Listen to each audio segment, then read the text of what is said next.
Merry Christmas all of you. Merry Christmas and good morning also. আজকে 25শে December বড়দিন। আজকে জন্যে আমি দুদিন আগে কেক বানানো শুরু করেছি। কেন ছোটো থেকে আমাদের আজকের দিনটায় আমরা কেক খেয়ে সেলিব্রেট করি। আমরা প্রত্যেকে ছোটো থেকে এটা দেখে আসছি। তো এখন বড় হয়েছি, কেক বানাতে শিখেছি এবং বাড়িতে কেক বানানোর জন্য আমি প্রস্তুতিও নিয়েছি। পলি কিচেন ফ্যাম জ্যাম পরিবারের প্রত্যেক সদস্যকে আমার আন্তরিক ভালোবাসা। নববর্ষ আসছে, new year, happy new year 2025কে আমরা স্বাগত জানাই। আর এবং 2024-এর শেষ মুহূর্তগুলো আমরা আনন্দটা লুটেপুটে নিই।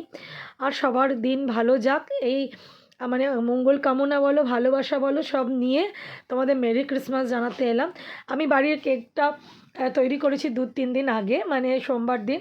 তো সোমবার রাত্রিবেলা আমি আমার যত রকম ড্রাই ফ্রুটস আমি দিই, আমি ম্যাক্সিমাম ফ্রুট কেকটাই বানাই। আর ফ্রুট কেকটাই আমরা ছোটো থেকে বাপুজি কেক খেতাম বলো এই 25শে ডিসেম্বর। তো দেখো ফ্রুট কেকটা আমি বানানো শুরু করে দিয়েছি। সেই আমার যত রকম ড্রাই ফ্রুট আমার দ্বারা দেয়া সম্ভব, এর থেকেও হয়তো আমি আরও কিছু দিতে পারতাম, কিন্তু এইগুলোই আমার কাছে জোগাড় এসেছিলো, কারণ তার বেশি আমি আনতে পারিনি, মানে অন্য কারণ নয়, মানে হয়ে ওঠেনি। হয়তো নেক্সট টাইম এর থেকেও ভালো কিছু ফ্রুট দেবো। এগুলোকে আমি মোটামুটি একটু রামে ভিজিয়ে রাখি। এই যে ওল্ড মগ দিয়ে আমি এটাকে ভিজিয়ে রাখি। আমার মনে হয় এরমভাবে ভিজিয়ে যদি আমি 24 ঘন্টা আমি ড্রাই ফ্রুটগুলো রেখে দিই, তাহলে ওই যে ফ্রুট কেকের যে একটা ফ্লেভার আসে না, ওটা মারাত্মক সুন্দর হয়। এই কেকটা আমি বানানো শিখেছিলাম আমি যখন অফিসে জব করতাম। তো আমাদের অফিসে আমার স্যারের একজন ক্রিশ্চান সেক্রেটারি ছিল, পার্সোনাল সেক্রেটারি। তো উনি না এই ক্রিসমাসে খুব কেক খাওয়াতো আমাদের। আর কি বলবো, ওনাদের হাতে যে ফ্রুট কেকটা এই সময় মানে অসম্ভব। যেমন বাঙালির হাতে মাছের ইলিশ মাছ, চিংড়ি মাছটা অন্য কেউ রাঁধতে পারবে না, তেমনি ওদের মতন কেকটাও কেউ বানাতে পারবে না। অপূর্ব কেক খাওয়াতো। তো আমাকে বলেছিল, পলি হাম তুমকো সব শিখা দেগা, এই কেক মে জানতা হ্যাঁ রাম হ্যাঁ। আমি বললাম, ম্যাম প্লিজ আমাকে একটু বলে দিন। তখন আমাকে ম্যাম শিখিয়েছিলেন যে প্রত্যেকটা ড্রাই ফ্রুটকে তুমি 24 ঘন্টা 48 ঘন্টা যতটা অ্যাজ সুন পসিবল তোমার যতটা সম্ভব হবে তুমি ওটার মধ্যে ভিজিয়ে রেখে দেবে। আমি ওনার পথ ধরেই আমি আমার বাড়িতে কেক বানাই। আমি সমস্ত ড্রাই ফ্রুটগুলো দেখো এইভাবে আমি মেশাই। একদম ওল্ড মগে মেশাতে পারো কিংবা রামে মেশাতে পারো। ছোট্ট একটা কিনে নিয়ে আসবে, মিডিয়াম সাইজে এনো, ছোট্ট এনো না। ছোট্টটা খুব, আমার এটা যে দেখছো না, এটা পুরো সোপ করে যাবে। আমি যখন এটা ড্রাই ফ্রুটটা যখন আমি কেকের ব্যাটারের মধ্যে দিয়েছি না, পুরো টেনে নিয়েছে, পুরো পুরো মানে একটুও পরের দিন আর ওর মধ্যে জুস ছিল না, পুরোটা টেনে। আর ড্রাই ফ্রুটসগুলো ভীষণ ফুলে গেছিলো। অনেকে এটা ফ্রেশ জুসেও দেয়, যেমন ধরো তোমার কমলা লেবু এনেও দিতে পারো। কমলা লেবুর একদম অরিজিনাল রসটা বার করে, এখন তো কমলা লেবু বাজারে পাওয়া যায়, তুমি ওটার মধ্যেও ভেজাতে পারো। বাট এইটার মধ্যে ভেজালে মানে ক্রিশ্চানরা যে কেকটা বানায় স্পেশাল এই সময়, ওর একটা আলাদাই টেক্সচার আসে। আমি রান্না নিয়ে অনেক ঘাটাঘাটি করি। আমি এটা নিজে পুরো পার্সোনাল অভিজ্ঞতা বললাম আমার পলি কিচেন ফ্যাম জ্যাম পরিবারের বন্ধুদের। এরপর যদি তোমাদের আমাকে কোনো রকম মতামত দেওয়ার ইচ্ছা থাকে তোমরা বলতে পারো, আমি সেই মতন নেক্সট টাইম আবার করব। কিন্তু আমি বিভিন্নভাবে ফ্রুট কেক বানিয়ে দেখেছি, এইভাবে বানালে যতটা সুন্দর হয় না, অন্যভাবে বানালে এতটা সুন্দর আসে না। এইটা বানিয়ে আবার আমি ফ্রিজ আপ করে রেখে দেবো, তারপর বার করে যে কেটে খাওয়া, তার মজাই আলাদা। তো আমার চ্যানেলের বন্ধুদের, আমার পরিবারের বন্ধুদের আমি বলবো, তোমরা যদি এইভাবে বানাও, তোমরা যদি রেখে দাও ওটাকে ভিজিয়ে, ওভারনাইট রাখলে ভীষণ ভালো। 24 ঘন্টা 48 ঘন্টা রাখতে পারলে না, সে কেক মারাত্মক সুন্দর। কেকটা তৈরি করেই না সঙ্গে সঙ্গে খাওয়াও যায় না, হ্যাঁ, তার মধ্যেও ময়েশ্চার থাকে, সেটাকে ড্রাই করতে হয়। অনেক রান্নার না বন্ধুরা সূক্ষ্ম ব্যাপার আছে।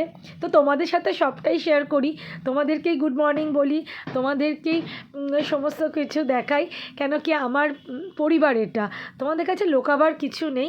যেটা আমি যেভাবে করি আমি তোমাদের কাছে সেভাবেই আমি বলতে চাই। এই দেখো আমি আরেকটা ব্যাচ করছি, আগের ব্যাচটা হয়ে গেছে, এটা কিন্তু নেক্সট ব্যাচ। মানে দু বাটি আমি এরকম করে করে রেখেছিলাম, ভিজিয়ে রেখেছিলাম যেটা বলে, ওটা কিন্তু একটা ছিল, এটা আরেকটা, 2 বাটি। আমার এরকম সাদা বোল 2খানা আছে। তো আমি তো বানিয়েছিলাম 7খানা মতন কেক,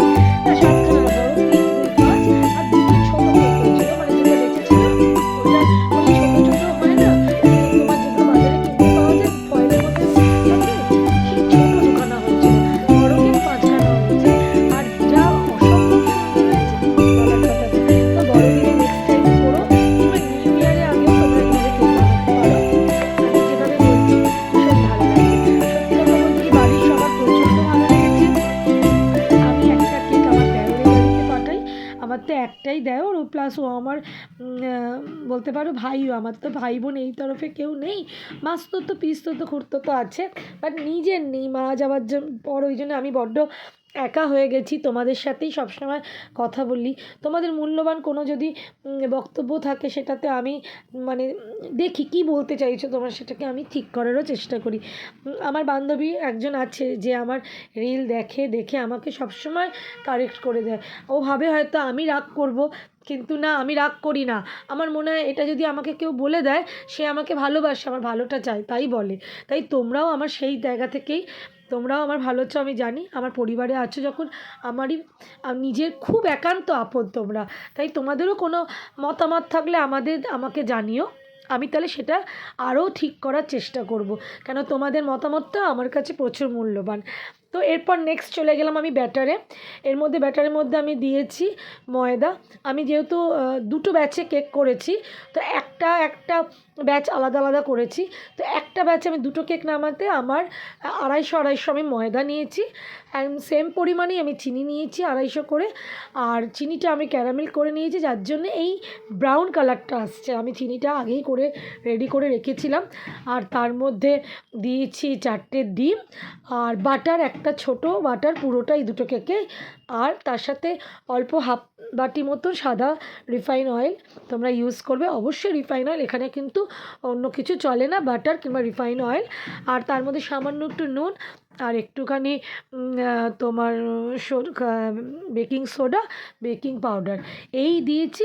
আর অবশ্যই ভ্যানিলা এসেন্স ছাড়া কিন্তু টেস্টারটা, সেই ফ্লেভারটা, সেই গন্ধটা আসবে না। আর আমার কাছে যেহেতু এটা আছে, তাই জন্য আমি এই ব্যাটারটা এইটা দিয়ে এখন করি। তাতে কি হয়, আরও কেকটা ফ্লপি হয়, আরও সুন্দর হয়। তো এইভাবে আমি এবার পুরো ব্যাটারটাকে রেডি করছি। আর তোমাদেরকে বলছি, পুরো বক্তৃতাটা আমার মনের কথাগুলোই বলছি, যাতে তোমরাও এইভাবে করতে পারো। আর যদি কোনো কিছু জিজ্ঞাসা থাকে আমাকে জিজ্ঞেস করলে আমি তোমাদের বলেই দেবো, আমার কোনো অসুবিধা নেই। আমি কিন্তু সারাক্ষণ এই রান্না নিয়েই থাকি, আর রান্না নিয়ে যত রকম মানে নিজের যেটা সুবিধা হয়, নিজের যেটা ভালো হয়, নিজের যেটা বেটার মনে হয়, আমি পুরো অরিজিনাল জিনিসটাই আমি তোমাদের কাছে তুলে ধরি। আমি কিন্তু কোনো রকম ওর মধ্যে এডিট করি না, কোনো রকম ওর মধ্যে পলিশ করি না। আমার এত কিছু করার সময়ও পাই না। আমি আমার মতন আমার লাইফটা তোমাদের সাথে শেয়ার করি, আমার সংসারটা তোমাদের সাথে শেয়ার করি, পুরো যেটা অরিজিনাল সেটাই, ব্যাস, আর এর বাইরে কিছু না। এইবার দেখো ওটা ব্যাটারটার পর আমি যে ফ্রুটগুলো ওর মধ্যে দিচ্ছি, ওর মধ্যে দেখো জুস একদম নেই, পুরোটা টেনে নিয়েছে। টেনে নিয়ে একদম জিনিসটা ফুলে ফেঁপে উঠেছে, দারুণ লাগছে। দেখো এই দেখো কত ড্রাই ফ্রুট আমি দিচ্ছি। ড্রাই ফ্রুট যদি বেশি করে না দাও, কোনোভাবেই তোমার ফ্রুট কেক খেয়ে লাভ নেই, কোনো ভালো লাগে না। দেখো পুরোটা টেনে নিয়েছে, তোমরা নিজেরাই ভিডিওটাতে দেখো, যত দেখবে তত বুঝতে পারবে। আমি যেভাবে বলে দিলাম একদম সেভাবে, এটা একটা ব্যাচ হবে।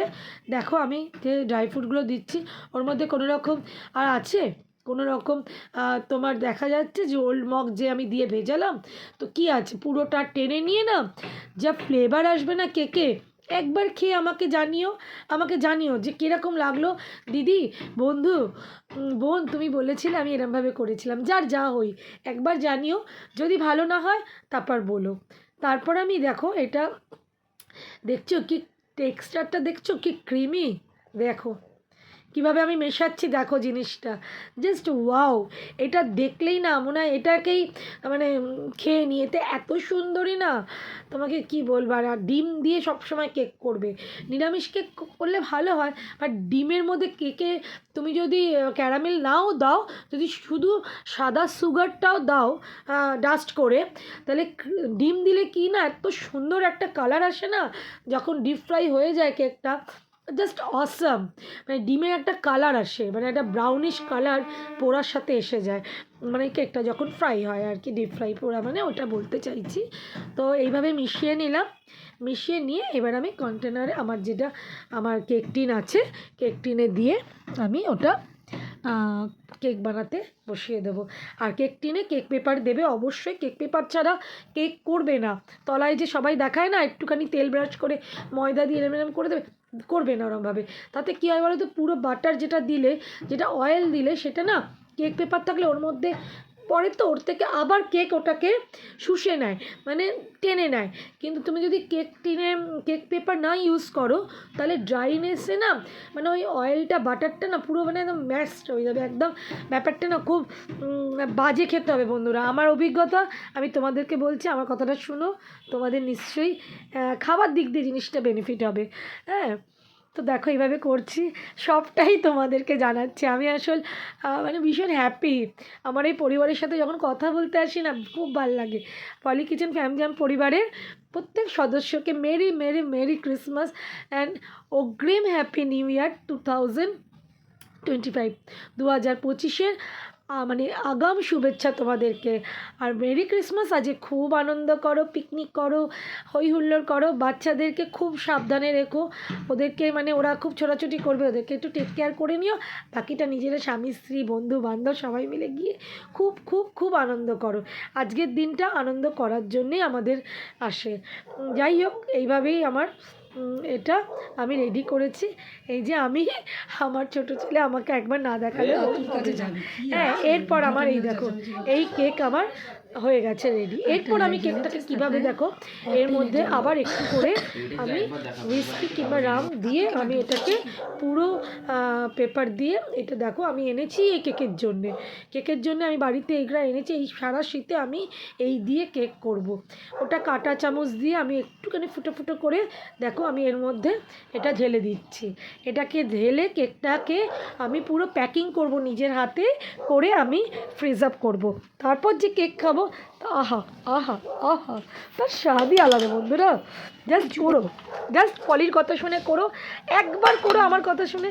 যদি না ফ্যাবুলাস হয়েছে টেস্টে, তো আমার নাম কেটে দিও। পলি কিচেন ফ্যামজাম, তোমার বন্ধুর নাম পলি সর্দার, আমার নামটাই তোমাদের লাইফ থেকে কেটে দিও। প্রত্যেকটা কেকে দেখো আমি এইভাবে ঢোকাচ্ছি, এইভাবে দিয়ে আমি ফ্রিজ আপ করবো। তারপর কেকটা আমার বাড়ির লোকরা খেলে বলবে, মা জাস্ট চুমু হয়েছে, মা কেকটা যা বানিয়েছো না, সত্যি আমি রিভিউটা আমার বাড়িতে আমার পরিবারের কাছ থেকে পেয়ে যাই। তো তোমাদের কাছেও পেতে চাই, তোমাদেরকে না খাইয়ে তোমাদের কাছে পেতে চাই। দেখো কি দুষ্টু আমি, হ্যাঁ একটু দুষ্টু তোমাদের বন্ধু। কেকগুলো দেখো কীরকম হয়েছে। আমি কিন্তু কেক পেপার ছাড়া কেক করতে তোমাদের বারণ করছি। সফটনেস জাস্ট ওয়াও বন্ধুরা, জাস্ট ওয়াও। একবার খাও, খেয়ে টেস্ট করো, যদি ভালো না লাগে আমার নাম কেটে দিও জীবন থেকে। চলো বন্ধুরা, এটা তো মজা হলো, আনন্দ হলো, আজকের দিন এনজয় করো। এই দেখো প্যাকিং করছি, 3টে কেককে প্যাকিং করবো, করে জাস্ট ফ্রিজ আপ করে দেবো। হ্যাঁ, থাকবে ফ্রিজে। এই কেকটা শিখেছিলাম আমি লুইস ম্যাডামের কাছ থেকে। ওনাকে আমার তরফ থেকে অসংখ্য ধন্যবাদ। উনি যদি আমাকে এভাবে কেক বানাতে না শেখাতো, আমি এত সুন্দর কেক বানাতে শিখতাম না। তো সে তো শুনতে পাচ্ছে না আমার কথা, কিন্তু ওপরওয়ালা শুনছে যে আমি থ্যাঙ্কসফুল ফর লুইস ম্যাডাম। তো ঠিক আছে, চলো বন্ধুরা, অনেকক্ষণ তোমাদের সাথে বকবক করলাম, তোমাদের মূল্যবান সময় আমি নিলাম। যদি ভালো লাগে পুরো ভিডিওটা দেখো, বুঝতে পারবে আমি কি বলতে চাইলাম। আর অসংখ্য অসংখ্য অসংখ্য ভালোবাসা পরিবারের প্রত্যেকটা সদস্যকে। ভালো থেকো, সুস্থ থেকো, আমার পাশে থেকো, আমার চ্যানেলে প্রত্যেকটা ভিডিও দেখো। ভুল হলে অবশ্যই বলো, আমি কিন্তু সেটাকে ঠিক করার চেষ্টা করব। আমি কিন্তু অ্যাপ্রিসিয়েট করি আমার ভুলটাকেও। তো ভালো থেকো, সুস্থ থেকো, enjoy your last week in this year. তো ভালো থেকো বন্ধুরা। আর আমার যদি ভুল ত্রুটি হয় আমাকে ক্ষমা করো। আর যেভাবে বললাম সেভাবে নিউ ইয়ারের একটা কেক বানিয়ে ফেলতেই পারো। ছোটো দেখে একটা কিছু ওল্ড মগের ছোটো কন্টেনার পাওয়া যায়, ছোট্ট একদম, আর সেটা নিয়ে আসবে। এটা একটা যদি কেক করো এনা। আমি তো প্রচুর কেক বানাই আমার বাড়িতে। আমার কেক, আমার হাতে কেক আমার বাচ্চাদের পুরো পাগল, ফ্যান, ডাইহার্ট যাকে বলে। তো তাদের জন্য আমাকে বানাতেই হয়। চলো বন্ধুরা, তো এবার ভিডিওটা আমি শেষ করব। আমার কথা বলা বকবকানি শেষ হবে। তোমরা ভালো থেকো, সুস্থ থেকো, আমার পাশে থেকো। এইভাবে আমি ফিনিশ করলাম। তো দেখে নিলে পুরো ভিডিওগুলো আর আমার বকবক শুনে নিলে। তো টাটা বাই, ভালো থেকো, সুস্থ থেকো, আর সবসময় পলি কিচেন ফ্যামিলি। ধন্যবাদ সবাইকে ভিডিওটা পুরো দেখার জন্য।